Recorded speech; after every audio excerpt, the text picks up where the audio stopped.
Okay, unit का last topic है de Haas van Alphen effect. देखो ये क्या होता है।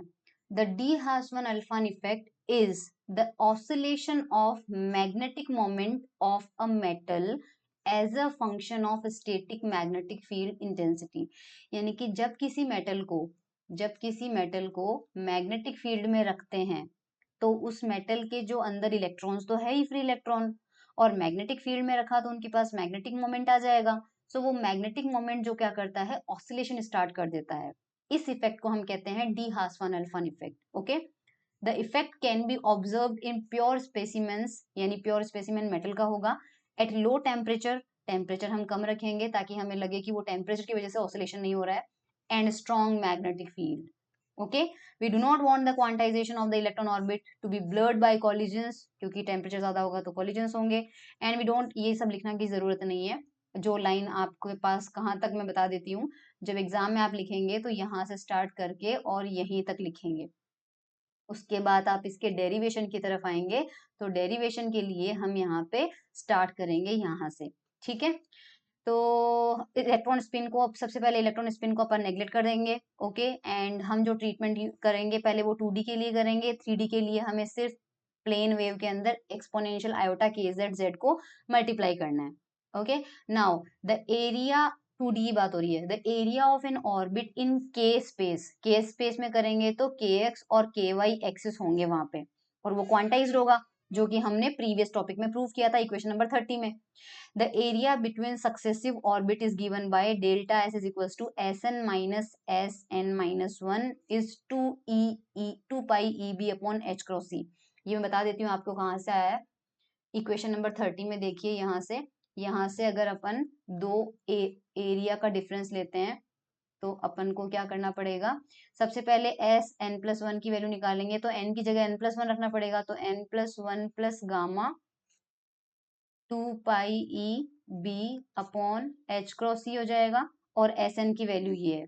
अब आप यहाँ से एस एन प्लस वन में से एस एन को माइनस कर लेना, सो एन से एन कैंसिल आउट हो जाएगा, गामा से गामा कैंसिल आउट हो जाएगा, और ये कोफिशिएंट जो है वो 1 से मल्टीप्लाई होके हमें मिल जाएगा, और वो डेल्टा एस है एरिया में डिफरेंस, जो कि इक्वेशन नंबर 32 में है।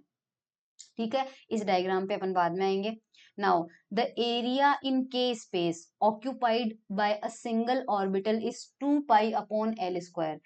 के स्पेस में एक सिंगल ऑर्बिटल अगर अपन ले रहे हैं तो उसका एरिया जो होता है वो 2 पाई अपॉन एल स्क्वायर होता है। ये क्यों, देखो रियल स्पेस के अंदर अगर एल लेंथ अपन लेते हैं तो उसका एरिया अपन क्या लेते हैं, एल स्क्वायर लेते हैं, स्क्वायर लेटिस हो जाता है।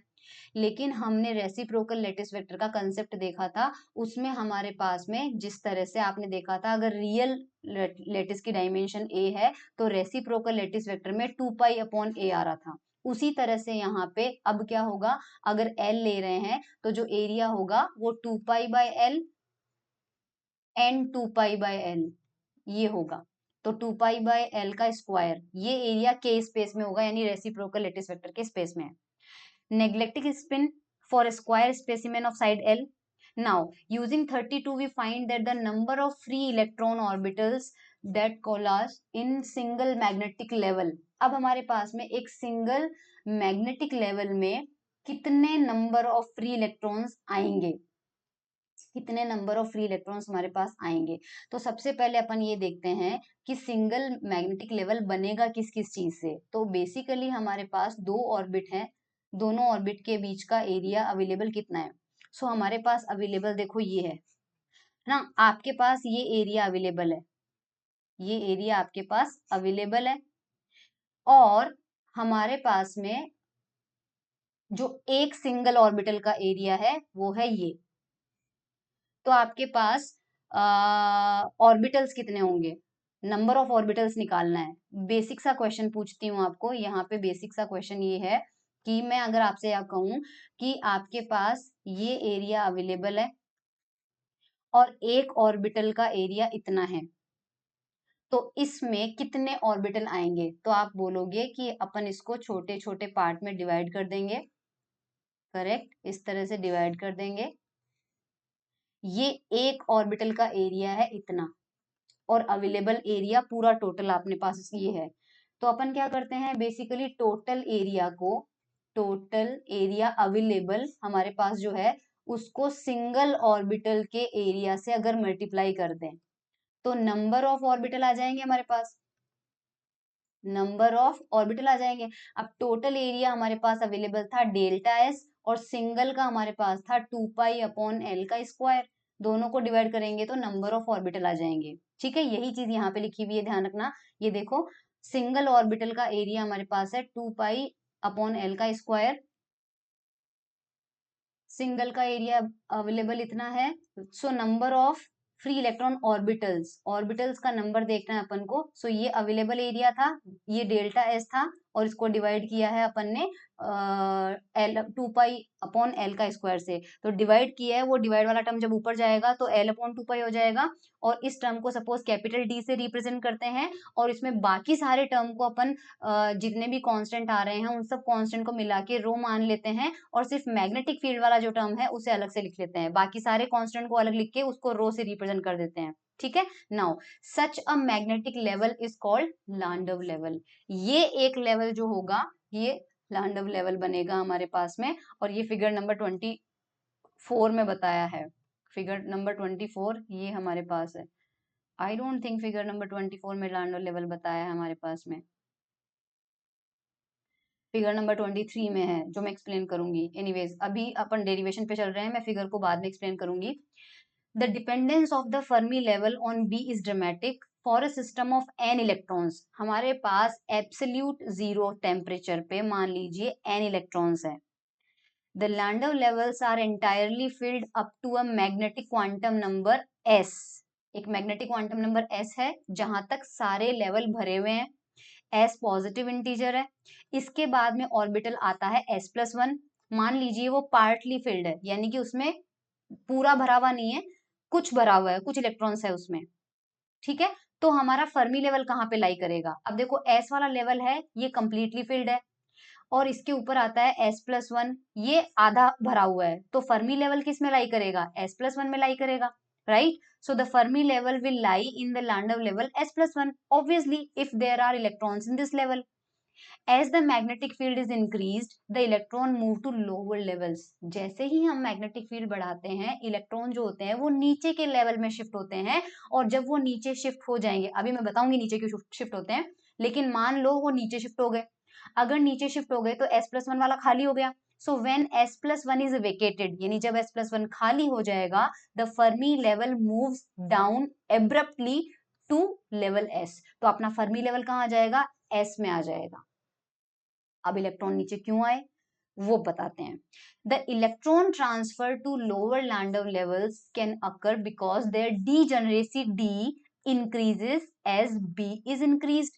यहां से जब b इंक्रीज होता है तो हमारे पास d भी इंक्रीज होता है, एज शोन इन फिगर 25।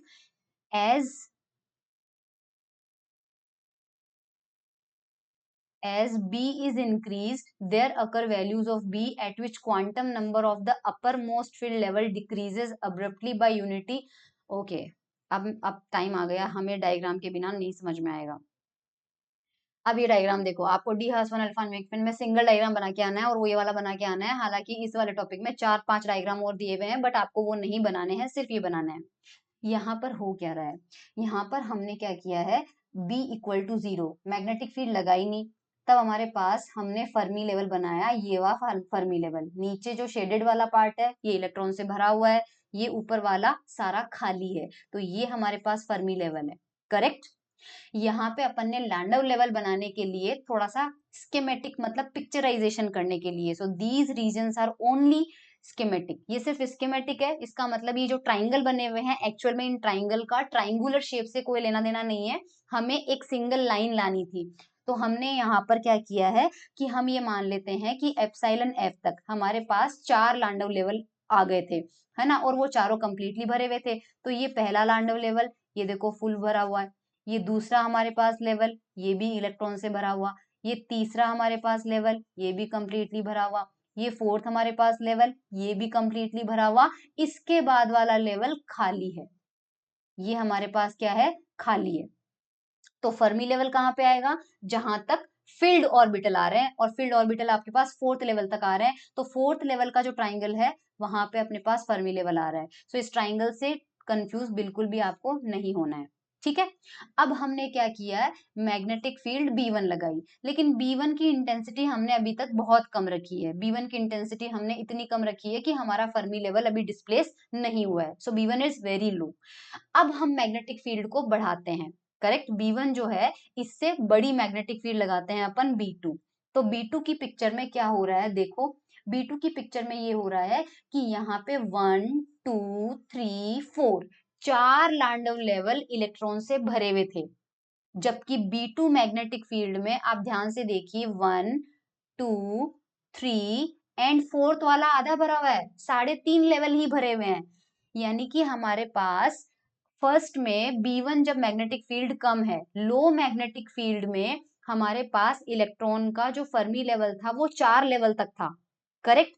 तो ऊपर था फर्मी लेवल, जाहिर सी बात है। लेकिन जैसे ही हमने मैग्नेटिक फील्ड को बढ़ाया, मैग्नेटिक फील्ड को हमने बढ़ाया, तो एक्चुअल में क्या हुआ, डीजनरेसी बढ़ गई। अब डीजनरेसी बढ़ने का मतलब ये होता है, डीजनरेसी का मतलब क्या होता है, कोई आपके पास एनर्जी लेवल है, उस एनर्जी लेवल की डीजनरेसी का मतलब क्या होता है, जैसे कि मान लीजिए एसपीडीएफ की बात करें, अगर मान लीजिए मैं एस की बात करूं तो इसमें डीजनरेसी नहीं होती है, तो ये बोलता है कि मेरे पास एक ही बॉक्स है, उसमें आ जाओ जितने इलेक्ट्रॉनों को आना है। लेकिन जब अगर पी के पास भी डीजनरेसी नहीं होती तो उसके पास भी सिर्फ 2 इलेक्ट्रॉन ही आ पाते, लेकिन क्योंकि पी के अंदर डीजनरेसी होती है, यानी सेम एनर्जी के 3 बॉक्सेस होते हैं, तो इसलिए वो ज्यादा इलेक्ट्रॉनों को ऑक्यूपाई कर सकता है। और डी के पास और भी ज्यादा डीजनरेसी होती है, इसलिए वो 10 इलेक्ट्रॉनों को ऑक्यूपाई कर सकता है। तो इसका मतलब ये कह सकते हैं कि जैसे ही हमारे पास डीजनरेसी बढ़ती है, ज्यादा इलेक्ट्रॉन ऑक्यूपाई हो जाते हैं। सो जब हमने मैग्नेटिक फील्ड बढ़ाई तो डीजनरेसी बढ़ी। अगर डीजनरेसी बढ़ी तो जो ट्राइंगल कलर, ये जो ट्राइंगल वाले लेवल थे, मतलब ये मान लीजिए लेवल 1 है, लेवल 2 है, लेवल 3 है और लेवल 4 है, और मान लीजिए मुझे 50 इलेक्ट्रॉन्स को इनके अंदर डालना था, तो पहले 50 इलेक्ट्रॉन जो थे उनको रखने के लिए मुझे 4 लेवल की जरूरत पड़ रही थी, समझना, उनको रखने के लिए मुझे 4 लेवल की जरूरत पड़ रही थी। लेकिन अब मैंने मैग्नेटिक फील्ड को बढ़ा दिया, मैग्नेटिक फील्ड को बढ़ाने से क्या हुआ, डीजनरेसी बढ़ गई। डीजनरेसी का मतलब ये है कि ये पहला लेवल जो है, ये बोल रहा है कि मेरे अंदर पहले 3 ही लेवल थे, 3 बॉक्सेस थे, अब मेरा घर बड़ा हो गया, अब मेरा घर डीजनरेसी बढ़ गई, मतलब कि मेरा घर बड़ा हो गया, मेरे पास बॉक्सेस बढ़ गए, मैं ज्यादा इलेक्ट्रॉनों को ले सकता हूँ। तो एज यू कैन सी, देखो ये ट्राइंगल छोटा है जबकि ये ट्राइंगल बड़ा है। यहाँ ट्राइंगल जो है B2 में, मैग्नेटिक फील्ड B2 में ये जो 3 ट्राइंगल हैं ये बढ़े हुए हैं। ट्राइंगल बढ़ने का मतलब है कि यहाँ पर डीजनरेसी जो है, स्पेस, डीजनरेसी बोलो या इलेक्ट्रॉन के रहने के लिए स्पेस बोलो, वो कम है, यहाँ पर स्पेस बढ़ गया। तो ज्यादा इलेक्ट्रॉन जो है, अब B2 बढ़ाते ही ये पहला लेवल ऐसा कहेगा कि ऊपर ज्यादा इलेक्ट्रॉन जो चौथे घर में जा रहे हैं, यानी फोर्थ ट्राइंगल में जा रहे थे, ये कहेगा कि मेरे पास जगह खाली हो गई, आप मेरे पास आ जाओ। तो जो इलेक्ट्रॉन है वो नीचे शिफ्ट हो जाएंगे, करेक्ट। इलेक्ट्रॉन की एनर्जी तो बढ़ी है मैग्नेटिक फील्ड बढ़ाने से, लेकिन डीजनरेसी बढ़ने की वजह से ये जो लेवल थे, इन लेवल की डीजनरेसी बढ़ गई। यहाँ पर डीजनरेसी को हम रिप्रेजेंट कैसे कर रहे हैं, इन ट्राइंगल का साइज बढ़ा के, इसलिए यहाँ पर कहा गया है these regions are only schematic. ये बता रहा है कि ट्राइंगल का साइज बढ़ रहा है, साइज बढ़ने का मतलब आप समझो घर का साइज बढ़ गया, यानी इलेक्ट्रॉन को मिलने रहने के लिए जगह ज्यादा मिल गई। तो अब इलेक्ट्रॉन जो है, पहले वो 4 ट्राइंगल में ऑक्यूपाई हो रहे थे, अब वो 3.5 में ऑक्यूपाई होने लग गए, 3.5 में आ गए। तो देखो ये जो फोर्थ वाला लेवल था वो आधा ही भरा हुआ है, करेक्ट। तो फर्मी लेवल जो है वो हमारा बेसिकली कौन से लेवल में आ गया, अभी भी फोर्थ लेवल में है। पहले तो यहाँ यहाँ पर फोर्थ लेवल में था फर्मी लेवल, फोर्थ ट्राइंगल के ऊपर था, अभी भी फोर्थ में ही है लेकिन थोड़ा नीचे है।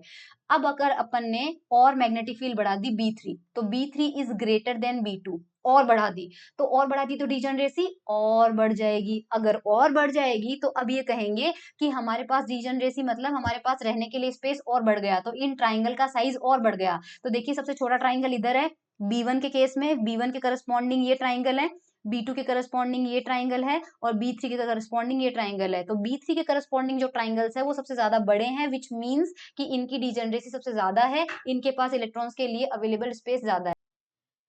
तो यहाँ पे हमारे पास अब क्या होगा, और इलेक्ट्रॉन नीचे आ गए, तो ये जो फोर्थ लेवल में हाफ में भरे हुए थे ये इलेक्ट्रॉन भी नीचे शिफ्ट हो जाएंगे। तो हमारे पास 3 लेवल ही सफिशियंट है सारे इलेक्ट्रॉन्स को, उन 50 इलेक्ट्रॉन्स को ऑक्यूपाई, क्योंकि नंबर ऑफ इलेक्ट्रॉन चेंज नहीं हो रहे हैं। नंबर इलेक्ट्रॉन यहाँ भी 50 थे, बट उनको ऑक्यूपाई करने के लिए 4 लेवल की जरूरत पड़ रही थी। यहाँ पे 3.5 लेवल की जरूरत पड़ रही थी, यहाँ पे 3 लेवल सफिशियंट है, 1 2 3। सो बेसिकली अब आपको ये चीज समझ में आ जाएगी जो हम यहाँ पर ऊपर कहना चाह रहे थे। अब मैं बता देती हूँ कहाँ लिखा था अपन ने। यस, ये जो मैंने पढ़ा था मैं वापस बता देती हूँ आपको। The dependence of Fermi level on B is dramatic for a system of n electrons. Landau levels are entirely filled up to a magnetic number से s तक भरे हुए हैं, ठीक है। Orbitals at the next higher level will be partly filled to the extent, तो हमारा Fermi level जो है वो s+1 में लाई करेगा। As the magnetic field is increase the electron move to lower levels, electron lower level में आते हैं और s+1 खाली हो जाता है, ऊपर वाला लेवल वेकेट हो गया, फर्मी लेवल मूव्स डाउन, नीचे आ जाता है। पहले 4 ट्राइंगल पे था, चौथे लेवल पे था, अब तीसरे लेवल पे आ गया। आ गई बात समझ में, क्योंकि डीजेनरेसी इंक्रीज होती है जैसे ही बी इंक्रीज हुआ। सो आई होप इस ये वाला डायग्राम समझने की आपको कोई जरूरत नहीं है, डी हास वन अल्फा इफेक्ट में उतना काफी है, इसको भी मत समझो। ऑल्दो आई कैन एक्सप्लेन, लेकिन आपको एग्जाम में नहीं लिख के आना, इसलिए मैं नहीं समझाऊंगी। हम डेरिवेशन पे चलते हैं, मैथमेटिकल पोर्शन समझाना मेरी मतलब मुझे ज्यादा सही लगता है, क्योंकि एग्जाम में मार्क्स उससे आते हैं। Now at the critical magnetic field labelled to be S, suppose हमारे पास कोई मैग्नेटिक फील्ड है B S, no level is partly occupied at absolute zero, कोई भी लेवल हमारे पास, no level is partly occupied at absolute zero, तो मतलब जो लेवल है या तो वो बिल्कुल खाली है या तो वो बिल्कुल भरे हुए हैं, तो उस कंडीशन में हमारे पास S rho B S will be equal to N. ये फॉर्मूला कहाँ से आया भाई, तो इस फॉर्मूले को देखो, ये कहना चाह रहा है the number of filled levels, number of filled level times the degeneracy at B S must be equal to the number of electrons N, क्योंकि हमारे पास सारे फील्ड है, तो टोटल नंबर ऑफ ऑर्बिटल या टोटल नंबर ऑफ इलेक्ट्रॉन्स कितने हैं, N है, तो उनका जो नंबर है वो किसके इक्वल होना चाहिए, number of filled levels times ड डीजेनरेसी। तो नंबर ऑफ फील्ड लेवल्स हमारे पास कहाँ से आएंगे, वो हमने ऊपर निकाले हैं अभी, यहां से देखो, d is equals to rho B, ये डीजेनरेसी थी, ठीक है। डीजेनरेसी को हमने किससे मल्टीप्लाई किया, लेवल से।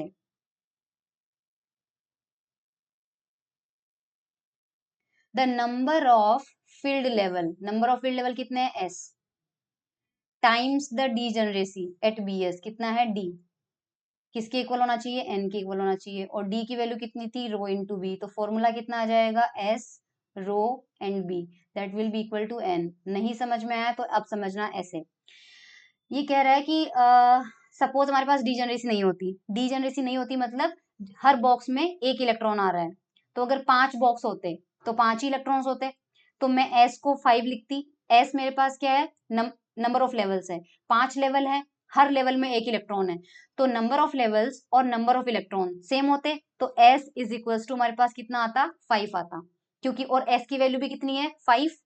एस रिप्रेजेंट किसको कर रहा है, नंबर ऑफ लेवल को, लेकिन क्योंकि अब डीजेनरेसी आ रही है, डीजेनरेसी मल्टीप्लाई होने का मतलब है डीजेनरेसी नंबर ऑफ लेवल को उतना टाइम कर देता है, जैसे पी ऑर्बिट की डीजेनरेसी कितनी होती है, 3 होती है, क्योंकि वो 3 बॉक्स देता है, डी की कितनी होती है, 5 होती है, एस की कितनी होती है, 1 होती है, तो एस ऑर्बिट में अगर मैं इलेक्ट्रॉन स्पिन को नेग्लेक्ट करूं, क्योंकि यहाँ पूरी पिक्चर में हमने स्पिन को नेग्लेक्ट कर दिया, यानी कि एस ऑर्बिट में एक ही इलेक्ट्रॉन रहेगा, पी में 3 रहेंगे, डी में 5 रहेंगे, क्योंकि एक बॉक्स में एक ही इलेक्ट्रॉन रहेगा।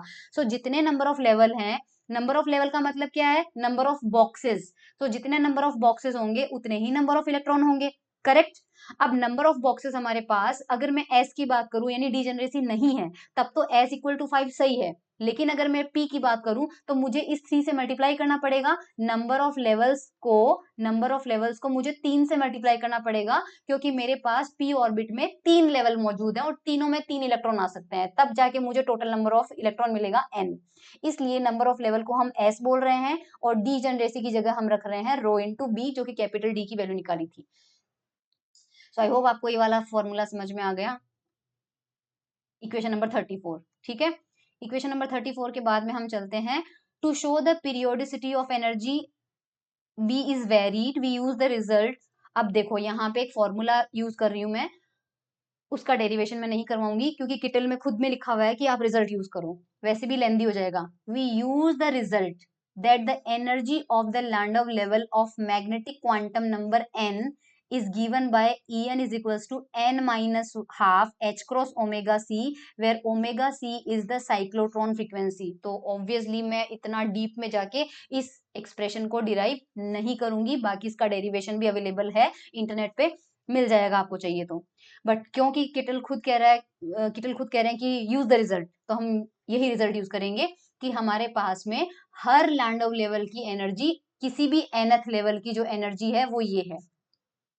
तो तो तो total energy of electron in the levels which are fully occupied, और फुल्ली ऑक्यूपाइड लेवल हमारे पास कितने थे, मतलब एस थे, करेक्ट।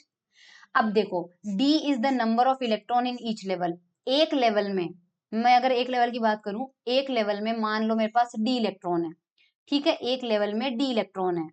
एक इलेक्ट्रॉन की और लेवल की एनर्जी आ रही है मेरे पास n minus half h cross omega c। अगर एक लेवल की एनर्जी मेरे पास इतनी है और उसमें डी इलेक्ट्रॉन है, तो डी इलेक्ट्रॉनों की एनर्जी कितनी होगी, सिंपली इलेक्ट्रॉन की संख्या को एनर्जी से मल्टीप्लाई कर दो। सो हम डी को एनर्जी से मल्टीप्लाई कर देंगे तो ये टोटल एनर्जी आ जाएगी। और ये एक लेवल की हुई है क्योंकि डी जो था that was number of electron in each level. एक लेवल की एनर्जी इतनी है और आपके पास तो एस लेवल है, इसलिए हमने टोटल एनर्जी के लिए यहाँ पे समेशन लगाया है और एन की वैल्यू 1 से लेके कहाँ तक जा रही है, एस तक जा रही है, क्योंकि एस लेवल तक हम टोटली फिल्ड लेवल मान रहे हैं, एस के ऊपर वाले खाली मान रहे हैं। So equation number 35 I hope आपके पास क्लियर है। और यहाँ पे 35 का राइट हैंड साइड आपको समझ में नहीं आ रहा होगा, लेफ्ट हैंड साइड आपको समझ में आ रहा होगा। तो लेफ्ट हैंड साइड अगर आपको समझ में आ रहा है और राइट हैंड साइड नहीं आ रहा, तो राइट हैंड साइड समझाना पड़ेगा। तो यहाँ पे मैं लेफ्ट हैंड साइड लेके चल रही हूँ, ठीक है, 35 का लेफ्ट हैंड साइड लेके चल रही हूँ मैं। 35 का लेफ्ट हैंड साइड था n equal to 1 to s d h cross cyclotron frequency n minus 1। इसकी वैल्यू निकालनी है तो हम पहले समेशन ओपन करते हैं और वैल्यू पुट करते हैं। तो ये तो कॉमन है, कांस्टेंट है, सॉरी, तो मैं उसको बाहर ले लेती हूँ और हम n की वैल्यू सबसे पहले रखते हैं 1। जब 1 रखेंगे तो 1 माइनस 1/2 1/2 आएगा, फिर प्लस 2 रखेंगे तो 3/2 आएगा, प्लस 5/2 आएगा, एंड सो ऑन। हमारे पास अर्थमेटिक प्रोग्रेशन बन रहा है। अर्थमेटिक प्रोग्रेशन के अंदर इसमें से 2 भी कॉमन ले लो, नीचे में सब में 2 है तो वो 2 भी कॉमन ले लो। सो 1 plus 3 plus 5 plus and so on. अब इसका समेशन यूज कर लो, हमारे पास समेशन का फॉर्मूला होता है D H cross omega C upon 2। Summation का फॉर्मूला होता है S by two D plus, sorry मैं पहले समेशन का फॉर्मूला बता देती हूँ। हमें हमारे पास समेशन होता है total number n by two, and यहाँ पे होता है हमारे पास d plus I don't know n minus 1 D. A होता है, सॉरी ए होता है क्या यहाँ पे, नहीं n बाई टू, हाँ यही होता होगा शायद, आई डोंट नो। अर्थमेटिक प्रोग्रेशन का फॉर्मूला देख लेना यार आपको, है ना, शायद आ जाएगा हमारे पास समझ में। तो डी एच क्रॉस गूगल पे कर लेना, मैं भूल गई। अर्थमेटिक प्रोग्रेशन में जब हमारे पास एन टर्म्स होती है तो उनका समेशन क्या आता है, तो फिर ए कहाँ पे आता है इसमें, फर्स्ट टर्म कहाँ पे आता है, आई गेस फर्स्ट टर्म भी आता है हमारे पास, यहाँ पे 2a होता है, ओके, यहाँ पे 2a होता है ना, 2a होता है शायद, ठीक है, एनीवेज रख के देख लेते हैं। Total number of N, total number of terms कितनी होगी, नंबर ऑफ टर्म्स कितनी होगी, हमारा समेशन कहाँ जा रहा था 1 से लेके s तक, तो नंबर ऑफ टर्म्स कितनी होगी s अपॉन 2। और फर्स्ट टर्म कितना है, a इज इक्वल टू 1 है, तो 2 इंटू 1 कितना हो जाएगा 2, प्लस n की जगह रखेंगे s माइनस 1, और d डिफरेंस, डिफरेंस कितने का आ रहा है 2 का आ रहा है, ठीक है। अब इसको सॉल्व करेंगे, इसको सॉल्व करेंगे, so D H cross omega C upon 2, और ये हमारे पास आ जाएगा s बाई 2 और यहाँ हो जाएगा 2s, और इसको सॉल्व करेंगे, so D H cross omega C upon 2 and s square. Let's check कि यही मिल रहा है क्या, यस, इक्वेशन 35 में देखो आपके पास यही मिल रहा है। चलो ग्रेट, तो यहाँ तक तो मिल गया। अब हमारे पास क्या है, the total energy of the electrons in partly occupied level s+1। अगर मान लीजिए s+1 लेवल जो है s तक फुल्ली फिल्ड है। अगर मान लीजिए हमारे पास s+1 जो है पार्टली फिल्ड है, उसमें कुछ है हमारे पास में, तो उनकी एनर्जी हमारे पास कितनी आएगी? तो उनकी एनर्जी जो है वो हमारे पास देखो कितनी आएगी। तो ये इक्वेशन नंबर 37 कैसे है? अब देखो ये यहाँ पे कंडीशन डाल रहा है, ये कह रहा है कि अभी आपने ऐसे बोला था कि n इलेक्ट्रॉन जो है वो सारे के सारे s में हैं और फुल्ली फिल्ड है, कंप्लीटली फिल्ड है। अब इन्हीं n इलेक्ट्रॉनों में से s तो जो है वो कंप्लीटली फिल्ड है, ठीक है। और इसी में से कुछ जो है वो s+1 में है और वो पार्टली फिल्ड है, वो हमारे पास में पूरा फिल्ड नहीं है। s+1 लेवल, s तक कंप्लीटली फिल्ड है, s+1 में पार्टली फिल्ड है। तो सबसे पहले यहाँ पर कंप्लीटली फिल्ड की संख्या निकाल लो। तो नंबर ऑफ लेवल यानी s को मल्टीप्लाई करेंगे डीजनरेसी से। मैंने पहले ही बोला था लेवल को डीजनरेसी से मल्टीप्लाई करना पड़ेगा। तो ये वो नंबर ऑफ इलेक्ट्रॉन है जो हमारे पास s लेवल तक भर गए, ठीक है। टोटल कितने थे? n। पूरे भरे हुए कितने हैं? sd। तो जो s+1 के लिए बचे इलेक्ट्रॉन उनकी संख्या कितनी हो गई? n minus S D. Correct, उनकी संख्या कितनी हो गई हमारे पास? n minus S D. अब ये नंबर ऑफ इलेक्ट्रॉन है, अब हमें क्या करना है, इनकी एनर्जी निकालनी है। एनर्जी का फॉर्मूला था n minus 1/2 h cross omega C. एक लेवल की हमारे पास इलेक्ट्रॉन की एनर्जी ये थी, और नंबर ऑफ लेवल हमारे पास कितना है? अब ये वाला है, तो इसको मल्टीप्लाई कर देते हैं। तो इसको मल्टीप्लाई करेंगे n माइनस एस डी से, लेकिन तब इस n की जगह क्या रखना पड़ेगा? s+1, क्योंकि ये n लेवल को रिप्रेजेंट कर रहा है और हमारे पास कितना है? s+1। तो s+1 रखेंगे -1/2 h क्रॉस ओमेगा सी, और यहाँ पर आ गया n minus S D. Check करते हैं, ये 1 और ये 1 -2 हो जाएगा, s+½ और यहाँ आ जाएगा h क्रॉस ओमेगा सी, और ये आ जाएगा n minus S D. Let's have a look कि s+1 के लिए यही वैल्यू मिल रही है क्या? इक्वेशन नंबर 36 देख लो, यही मिल रहा है, ठीक है। Where S D is the number of electrons in the lower filled level, बता ही दिया था लोअर फील्ड लेवल के अंदर है हमारे पास ये सारा। The total energy of N electron is the sum of 35 and 36। अब टोटल एनर्जी जो होगी ऑब्वियसली वो 35 और 36 की होगी, क्योंकि 35 में एस लेवल तक पूरे भरे हुए जो थे इलेक्ट्रॉन्स उनकी एनर्जी आ गई, और ये जो s+1 में कुछ इलेक्ट्रॉन्स रखे हुए थे उनकी आ गई। तो टोटल एनर्जी निकालने के लिए 35 + 36 हमारे पास हो जाएगा।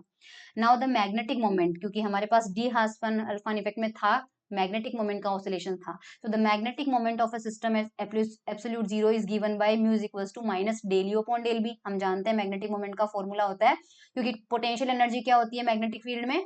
मैग्नेटिक मोमेंट को अगर मैं म्यू से रिप्रेजेंट करूं तो म्यू डॉट बी हम जानते हैं, करेक्ट।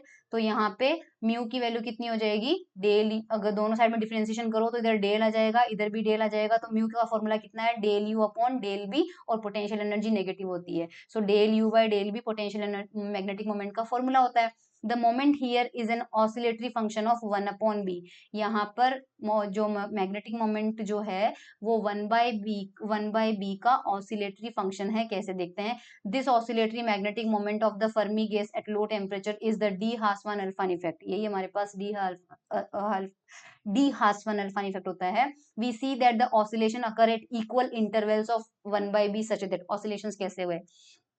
क्योंकि ये वाला एक्सप्रेशन हमने पहले निकाला हुआ है, del of 1/bn+1 minus 1 upon bn, हमारे पास कितना आया था?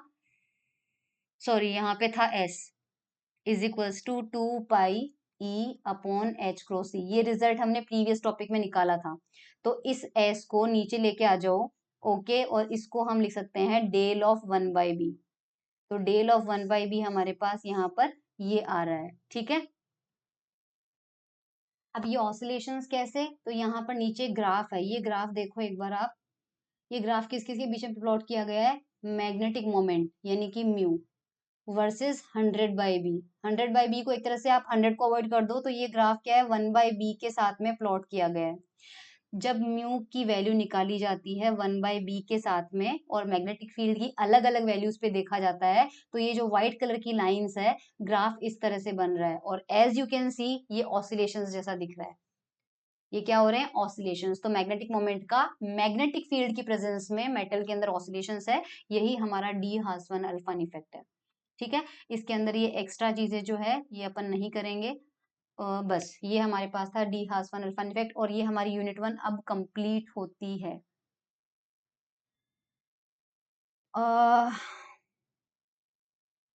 I hope it is clear now. ठीक है।